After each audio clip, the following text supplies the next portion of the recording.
నీకు సేవ చేసేందుకే ఉంది ఈ ప్రకృతి. దైవ సేవ చేసేందుకే ఇచ్చాడు ఆకృతి. నీకు సేవ చేసేందుకే ఉంది ఈ ప్రకృతి.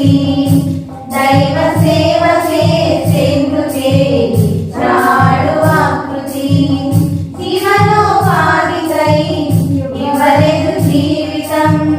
నీతో ఇది రాదులే నీ కష్ట ఫలితం.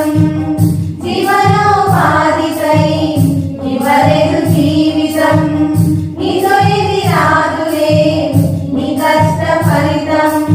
ఇవ్వాలి జీవితం దేవునికి అంకితం. ఇవ్వాలి జీవితం దేవునికి అంకితం. ఆ దేవుని కలలకు ప్రతిరూపం ఈ భూమిపై